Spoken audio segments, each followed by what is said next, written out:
Hey guys, so you would have done your one-on-one sessions with your team leaders for your best way. In this video or this session, we'll be covering performance reporting. Um, Before we go through that, what's the whole purpose, or what do we hope to achieve when we get performed or measured on our Fresh e-performance? So this is our purpose, is that we need to be available and responsive to our e-learners. We're wanting to build an online community and monitor our student progress. This is a snapshot of our measures that are in place.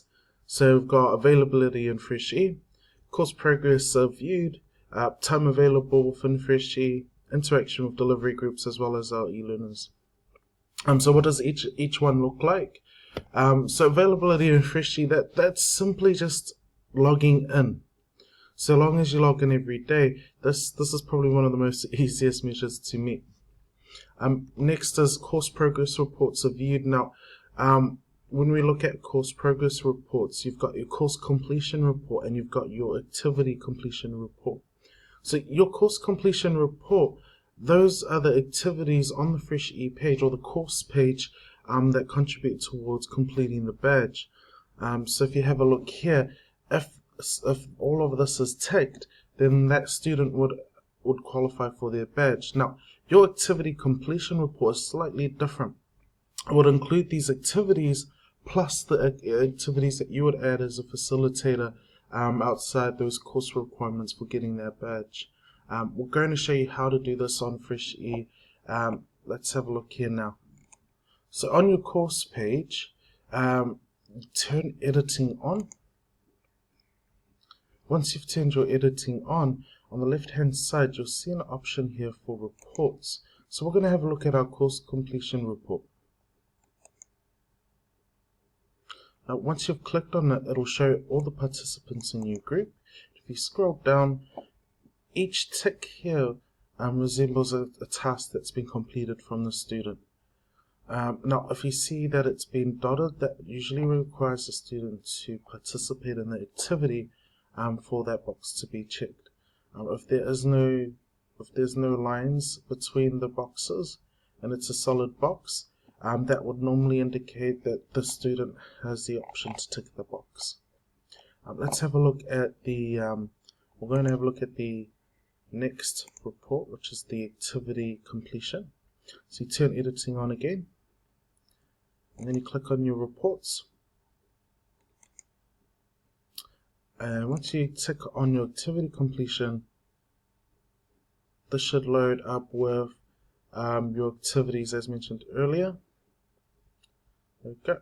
So you notice that this has a lot more columns, but that's only because I've added extra activities onto this. So this goes a little bit beyond the course completion, which you'll notice has a little bit less. So same here, same concept here. So where this box is here, this is a box a student can tick on their own accord. This box here is this dotted box is that student actually needs to complete the activity or meet the condition that might be set in order for that tick to be gained. So what this might tell us is this student here may have in fact ticked these boxes, but may not have actually done this activity. Now one more thing just to watch out for as well, you may see a student may have not ticked the box for the forum, but you just need to be a bit careful in case the condition that you set was to put in a new post, whereas the students actually replied to a post, meaning that this wouldn't have been ticked. Okay, so if you have a look here, our last three are quite intertwined, so we're going to cover this all at once since they're quite related. So you've got your time available within FreshE, so that's your total minutes logged in online, along with your interaction with your delivery group and your interaction with your e-learners.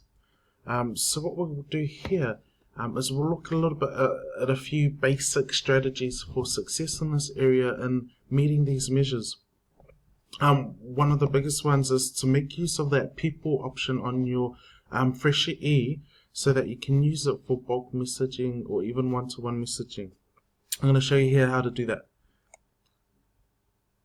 going back onto your course page, we turn editing on.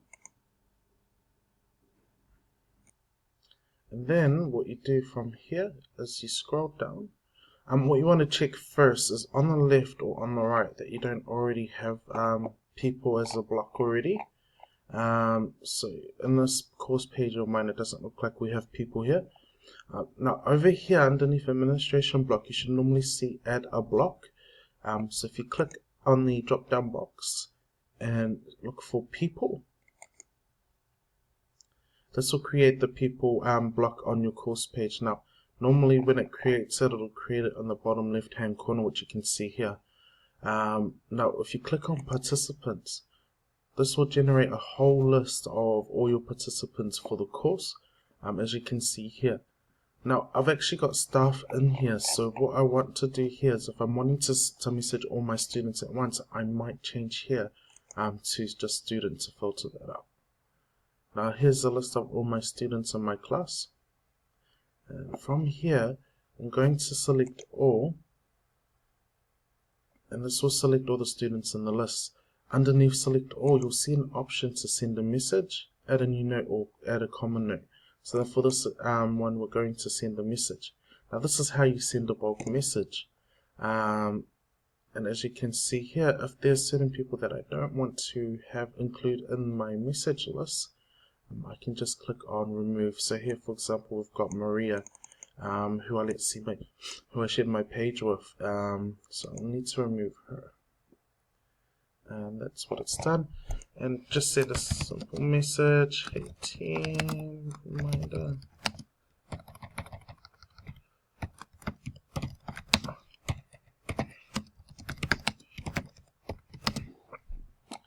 And then simple send, preview, sorry. And then once you've previewed, you can send your message, and that's how to send a bulk message. Now to send a one-on-one message, you just simply need to repeat the same action and just tick the box of who you're wanting to message. Another strategy that will be of great use is using forums. Forums is probably a really engaging way to grow that online community of learners, as well as getting responses, filling in gaps, and finding out whether your students are actually understanding the concepts that are being delivered. As you can see here from this one post, I've actually generated quite a lot of activity on it, but it gives you a chance to also respond and fill in any gaps where someone might be off track. If you've forgotten how to use forums, or if you're not sure about the different types of formats of forums, there's a link below here for forums that'll take you back to the MoodleBytes course, giving you a bit of a detailed understanding on how to set up your forum, how to set up conditions for it, or the differences between the different types of forums, like your Q&A, your standard forums, your singles discussion, and your blog forums. These are all good for different types of activities that you might want to run in your class. The next is chat rooms. Again, the link's down here if you want to catch up on how to learn how to use the chat rooms. Potentially what you could do is you could actually set up a class where your class time would have been. You could set up a chat room for your students to collaborate on, or even for yourself to be on. So in terms of maintaining your course, these are recommended strategies. So plan, produce, and post your weekly study plans. Plan and post new forum threads as discussed earlier. Check, moderate, and post comments and feedbacks to your e-learners. That gets them a lot more engaged. Same with your wikis. I definitely recommend having a look at databases. It's a fun way for students to contribute, as well as the wikis. The glossaries are quite useful for students taking into consideration they'll be away from the class, so there might not be words that they understand. Another good thing is to plan new activities, and try it out. Before you put it on the page. Have a play around with it with that page that was given to us on our practice course. Other than that, what's next is just have a look down here. So long as you maintain all of this, you'll be fine. You'll not only be fine, but you'll get engaged learners. You'll have an online community of learners. Have a look down here though for the extra resources for the online section, and then what will happen is your post-work that should be posted up today, and that one is actually due by your next module date, which is this following Wednesday. There'll also be some material and resources for you to look at in your self-directed learning section.